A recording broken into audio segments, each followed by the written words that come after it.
Bonjour, bienvenue sur cette chaîne Le Providentiel. Je suis très heureux de te retrouver après un long moment. C'est vrai, il y a eu une petite pause qu'on a faite et je t'expliquerai pourquoi est-ce qu'il y a eu cette pause. Je te dirai pourquoi et ce qui s'est passé, pourquoi est-ce qu'on a mis ce temps. Mais pour le moment, ce qui me fait ressortir ce soir ou ce qui m'amène dans ton écran aujourd'hui, c'est parce que il y a quelqu'un que j'ai découvert qui a dit quelque chose que je n'ai pas voulu garder pour moi seul. J'aurais souhaité que tu l'entendes également. Et aujourd'hui, nous allons parler de Dieu, de la foi et la science. Beaucoup de personnes se disent que la science ne peut pas connaître Dieu. Pour beaucoup de personnes, c'est difficile de connaître Dieu au travers de la science. Pour beaucoup de personnes, la science est concrète, mais la foi est abstraite. Mais aujourd'hui, je veux que tu suives avec moi une vidéo. S'il te plaît, reste connecté jusqu'à la fin. Je ne veux pas que tu rates un seul mot de ce qui va être partagé parce que c'est très important. Je veux que tu suives avec moi du début jusqu'à la fin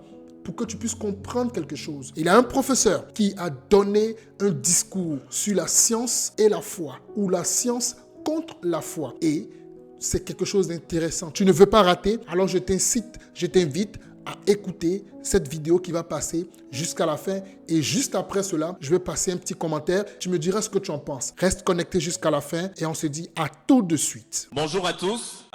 Beaucoup de choses ont déjà été dites ce matin et j'espère pouvoir vous galvaniser un tout petit peu au travers de ma présentation et vous communiquer un peu l'excitation qui est la mienne ce matin de pouvoir parler avec vous. Rabelais disait que science sans conscience n'est que ruine de l'âme. Et jusqu'ici, on a été à aborder de façon très précise différents sujets scientifiques, que ce soit les data, la santé, la robotique et même l'éducation. Mais j'aimerais qu'on puisse revenir aux valeurs humaines parce que je suis professeur à l'université de McGill, professeur en stratégie. Je l'ai dit un peu l'année dernière, mais je voudrais le redire. En plus de former la compétence technique à pouvoir bâtir un plan, être entrepreneur, bâtir des modèles d'affaires et créer des entreprises à succès. L'une de mes responsabilités aussi est de communiquer des valeurs éthiques et morales à ceux-là qui seront les dirigeants de demain. Et c'est le thème de ma présentation aujourd'hui, particulièrement la dichotomie qui peut exister dans l'esprit de certaines personnes entre la science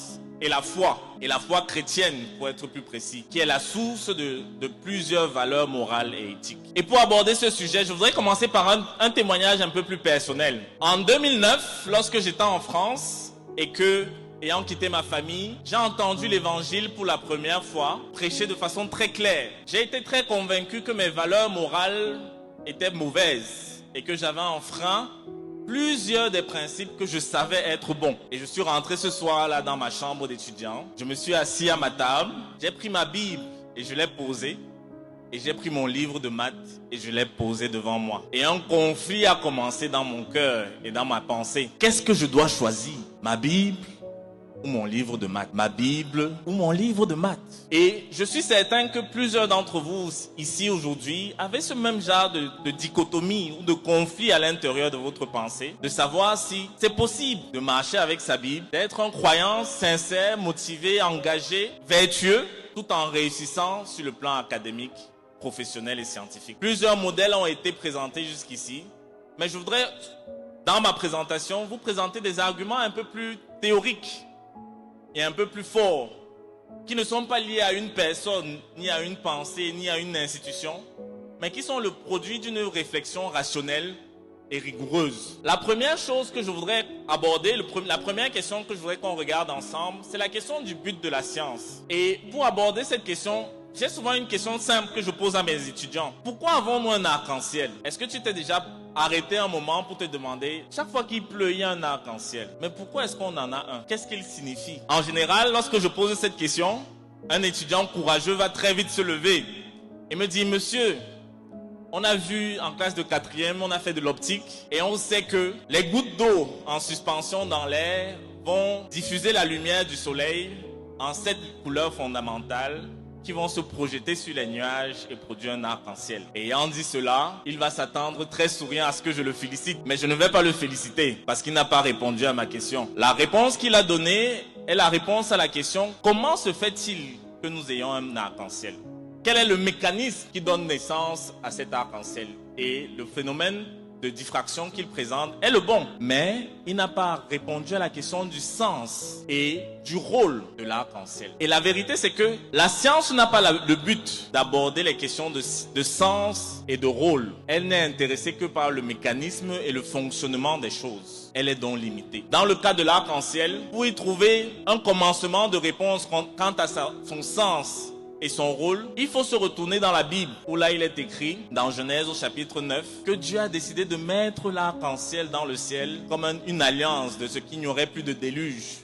Pour dire aux hommes que la pluie qui a commencé là, elle va s'arrêter. Elle ne va plus continuer comme à l'époque du déluge. Et on retrouve donc, à partir de cette connaissance issue de la foi, le sens de notre arc-en-ciel qui vient compléter la connaissance mécanique et théorique que l'étudiant a présentée. Mais ce n'est pas tout. Pour bien comprendre le but de la science, il faut remonter aussi à ses origines. Et si tu as la chance d'aller en Angleterre, dans la ville de Cambridge, tu pourras y trouver le plus vieux laboratoire scientifique au monde, le laboratoire de Cavendish, où il est écrit ceci en anglais, mais je vais vous donner la traduction. C'est un verset de la Bible, dans le psaume 111, versets 2 à 3, qui dit ceci: « Les œuvres de l'Éternel sont merveilleuses, et elles sont étudiées et recherchées par ceux qui l'aiment. » Parce que les scientifiques, du moins, le groupe de personnes qui ont développé la méthode qu'on appelle la science aujourd'hui, avait cette profonde conviction intime qu'il y a deux livres à étudier dans l'humanité. Il y a le livre de la parole de Dieu, qui est la Bible, mais il y a aussi le livre de la création. Et ils se sont plongés dans l'étude de cette création avec la conviction que, en étudiant la création,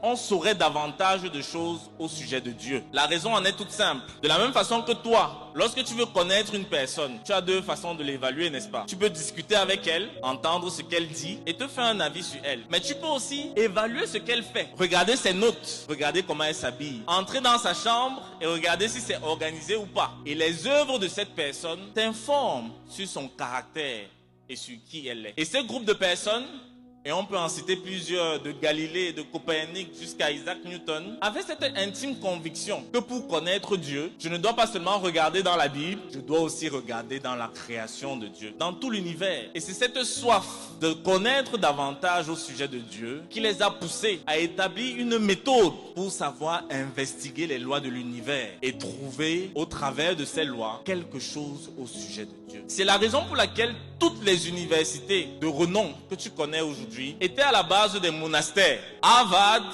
était un monastère créé par un jeune pasteur qui avait l'ambition de produire des prophètes qui allaient répandre la connaissance de Dieu dans toute l'Amérique. L'université de Cambridge, l'université de Oxford que j'ai citée, étaient toutes les deux des monastères où on étudiait la Bible et on étudiait la création de Dieu. On étudiait la Bible et on étudiait l'œuvre de Dieu dans sa globalité pour bâtir l'homme et avoir des personnes, comme Rabelais disait, qui sont compétentes d'un point de vue technique, mais aussi moralement justes et correctes. Malheureusement, on sait un peu, la science aujourd'hui, la science moderne s'est détournée de cet engagement à la morale et cela a produit diverses dérives. Mais avant d'y arriver, je voudrais vraiment revenir, s'il te plaît, sur la slide que tu as présentée, sur pourquoi est-ce que nous sommes capables de faire de la science. Je ne sais pas si tu t'es déjà arrêté et tu t'es posé la question, comment se fait-il que, en observant l'univers, je suis capable d'identifier une loi et prétendre que cette loi est universelle. Je vois qu'une pomme tombe de l'arbre et je dis qu'il y a la gravité et je suppose que cette loi est universelle. En y réfléchissant bien, et j'aimerais qu'on prenne un petit exemple ensemble pour le faire, il faut qu'il y ait quelque chose de commun entre le Créateur et toi, pour que tu puisses comprendre et étudier la création de ce créateur. Prenons l'exemple d'un téléphone. Je pense qu'on en a tous un dans la main, n'est-ce pas? Supposons que c'est ta première rencontre avec un téléphone portable. Tu n'en as jamais vu un avant et tu l'as en main et tu commences à le tripatouiller. Tu essayes de comprendre comment ça marche, n'est-ce pas? Tu vas toucher les touches et tu vas entendre un petit bip, bip, bip, bip. Normalement, ta conclusion pourrait être que c'est un outil pour faire un peu de notes musicales. Quand on touche, ça fait bip. Mais est-ce qu'il pourrait t'avenir en penser que avec cet outil, on peut appeler quelqu'un qui est à l'autre bout de la planète de façon intuitive, de façon spontanée? Normalement, non, n'est-ce pas? Vu que ce n'est pas dans ta pensée, tu n'es pas le créateur de cet outil. Mais supposons encore que le créateur a été un peu gentil envers toi parce qu'il veut que tu utilises son outil et il t'a donné une notice de travail, un manuel d'utilisation et tu as réussi à avoir possession de ce manuel. Mais malheureusement pour toi, ce manuel est en chinois. Est-ce que tu vas pouvoir le lire si tu es comme moi et que tu ne comprends pas le chinois? Est-ce que tu vas pouvoir te servir du téléphone que tu as en main? La réponse naturelle est non, n'est-ce pas? Parce que entre toi et le créateur de cet outil, il n'y a pas un moyen de communication sur lequel vous pouvez vous retrouver. Et c'est ce moyen de communication que Dieu a garanti qu'il a résumé dans un verset très simple de la Bible, mais aux conséquences très profondes, où il dit ceci: faisons l'homme à notre image et à notre ressemblance. Dans ce verset, Dieu, qui est le créateur de l'univers, était en train de dire que je veux établir un moyen de communication entre l'homme que j'ai créé et moi. De telle sorte que, parce que nous sommes semblables, nous avons un esprit en commun, nous avons un moyen de communiquer, nous avons un point de ressemblance. Et c'est ce que Michel-Ange a essayé de traduire dans la peinture que nous avons mis tout à l'heure. Il y a un point de contact entre Dieu et l'homme. Et c'est ce point de contact qui garantit que nous puissions observer la création et la comprendre. C'est ce même point de contact qui devrait être fait entre le créateur du téléphone et toi, l'utilisateur, lorsqu'il te donne un manuel d'utilisation dans une langue que tu comprends, afin qu'en le lisant, tu puisses te dire effectivement, voici quelle était la pensée du créateur de ce téléphone et voici comment utiliser sa création de manière effective et pertinente. C'est cette hypothèse qui est fondamentale pour toute personne qui veut objectivement faire de la science à un niveau poussé. Il faut que j'accepte qu'un créateur existe, qu'il a créé la création avec des lois précises et qu'il m'a donné un moyen de communication avec lui pour pouvoir comprendre les choses qu'il a créées et pouvoir déduire des lois précises pour expliquer le fonctionnement de sa création. À défaut de quoi, je suis perdu. Malheureusement, comme je disais tout à l'heure, la science s'est un peu écartée de Dieu et a développé plusieurs théories et a érigé ces théories en contradiction avec ce que Dieu dit. Et je voudrais prendre l'une d'entre elles de façon simple. La théorie du Big Bang, qui est très souvent célébrée par plusieurs scientifiques comme étant l'explication rationnelle et cohérente de l'origine de l'humanité, partant d'un point où une grande effusion d'énergie a créé tout l'univers et toutes les galaxies. Et ensuite, la théorie de l'évolution qui explique que nous sommes nés d'une pierre qui est devenue un organisme vivant et cet organisme a grandi et évolué pour donner l'homme et les femmes que nous sommes aujourd'hui. Je ne vais pas questionner la théorie de l'évolution, même s'il y a beaucoup de choses qu'on pourrait dire contre elle, parce que en y regardant bien, est-ce que tu ressembles à un tétard? Est-ce que tu es sorti d'une grenouille? Ou est-ce que ton ancêtre était un singe? J'en doute, parce que le singe n'a pas cette ressemblance, ce moyen de communication avec Dieu dont je parlais tout à l'heure, et il ne peut pas l'apprendre. Ce n'est pas quelque chose que tu peux acquérir. Mais revenons sur le Big Bang. Et je voudrais dire quelque chose qui pourrait t'étonner, mais je crois intimement, et la Bible est assez claire dessus, que le Big Bang n'est pas en contradiction avec ce que la Bible dit. Et je vais vous expliquer pourquoi. La théorie du Big Bang dit ceci: il y a cette forte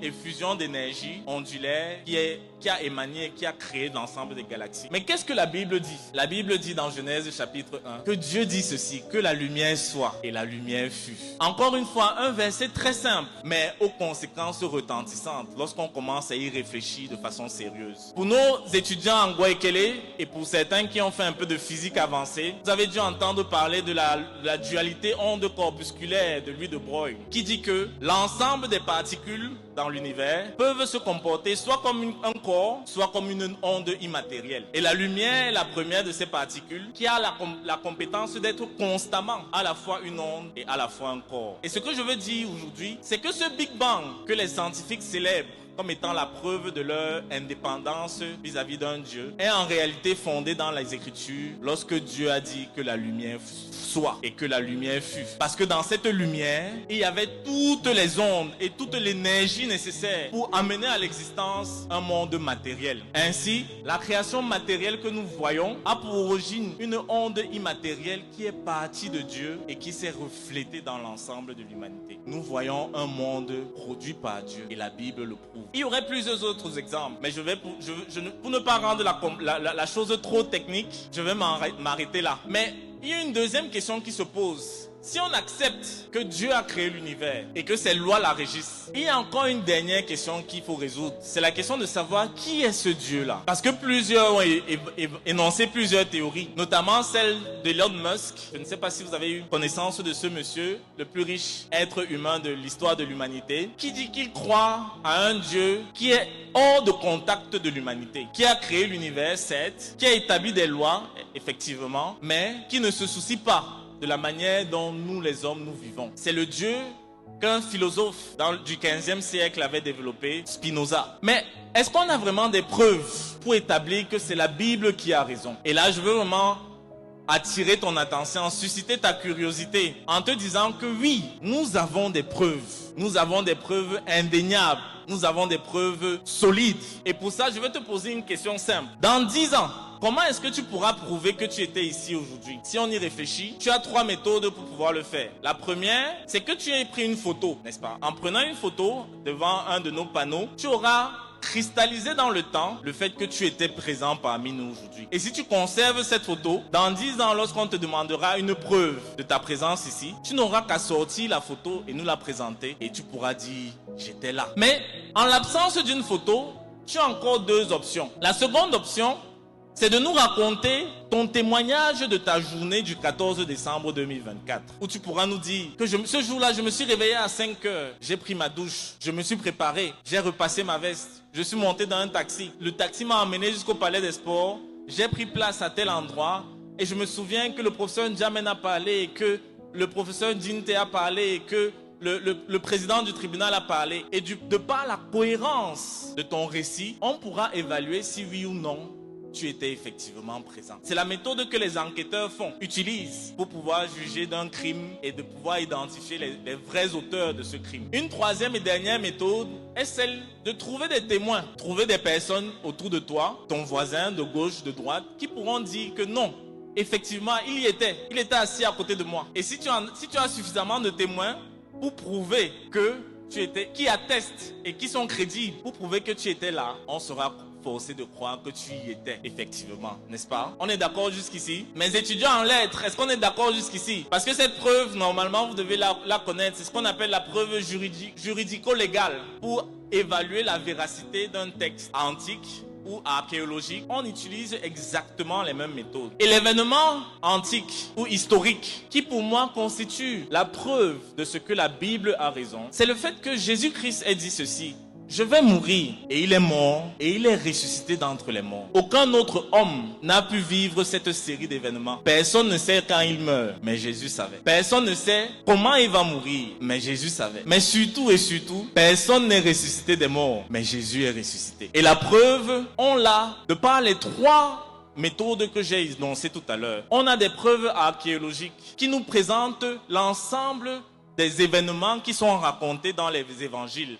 Le fait que la tour de Siloé est tombée, le fait que Ponce Pilate était gouverneur, le fait qu'un juif a été crucifié avec cette plaque au-dessus de lui qui disait « Voici le roi des Juifs ». Les Romains de l'époque étaient très forts à conserver leurs archives et les archéologues en ont trouvé plusieurs qui attestent qu'un homme a été crucifié et certainement cet homme s'appelait Jésus. Mais ce n'est même pas cette preuve qui est la plus intéressante, mais plutôt les 2 autres, parce que le récit des évangiles possède en eux-mêmes la cohérence qui est requise pour la deuxième méthode qu'on a abordée, la cohérence interne du récit. Et finalement, le troisième mode d'analyse d'un événement historique qui est la présence des témoins. Et pour ça, nous avons aussi bien des témoins qui étaient des croyants, des personnes comme Paul, comme Pierre, comme Jacques, comme Jean. La vérité, c'est que pour réfuter l'évangile, pour réfuter la résurrection de Jésus, il faudrait dire que tous ces apôtres, non seulement étaient des menteurs, parce qu'ils nous auraient menti, Jésus ne serait pas ressuscité. Mais en plus d'être des menteurs,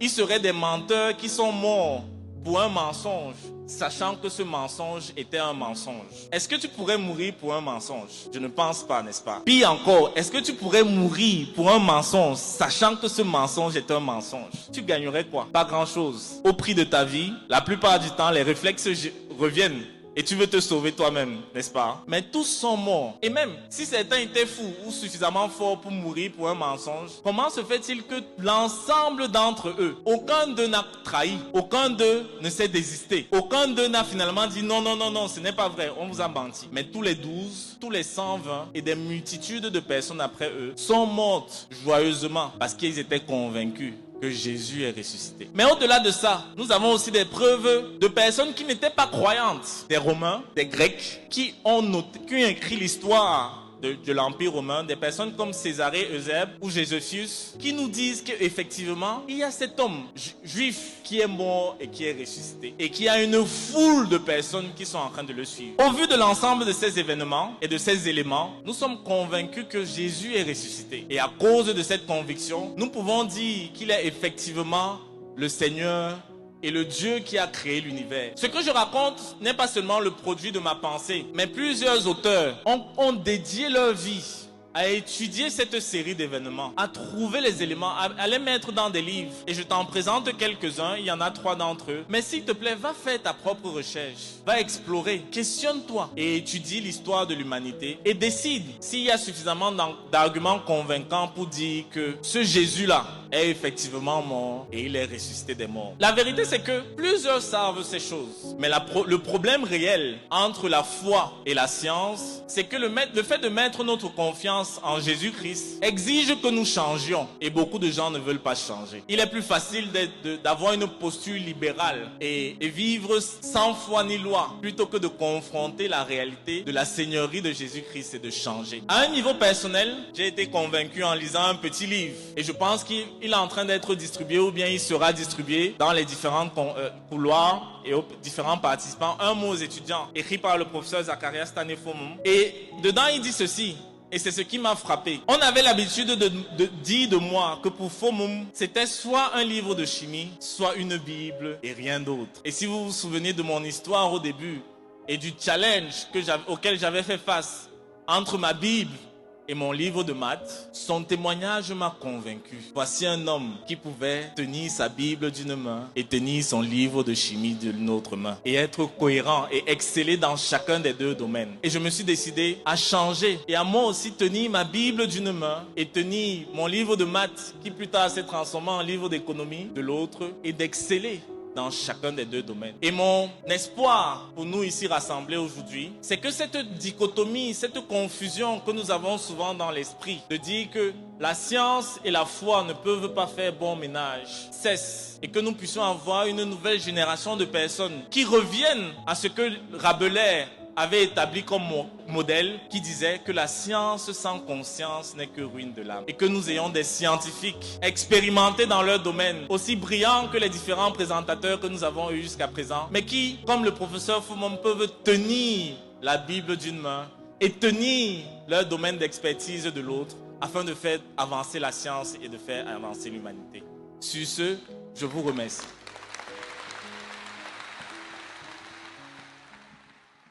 Waouh, waouh, waouh, waouh, waouh, waouh, waouh, waouh, waouh, waouh, waouh, waouh.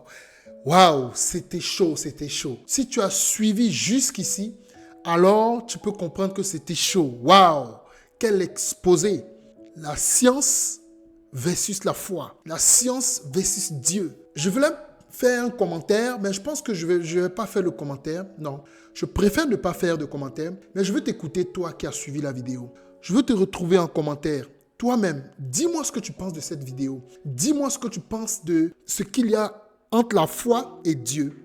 Est-ce que, après avoir écouté un tel exposé du professeur Fangwa Anissé, dis-moi, que dis-tu de la science et Dieu? Je veux t'écouter en commentaire et s'il te plaît, laisse-moi un commentaire, lâche un pouce bleu, partage à quelqu'un, un athée, quelqu'un qui doutait avant, quelqu'un qui se posait beaucoup de questions. Partage cette vidéo à quelqu'un pour qu'il puisse comprendre et qu'il puisse faire lui-même son idée. Et on se dit à très bientôt sur YouTube. Shalom.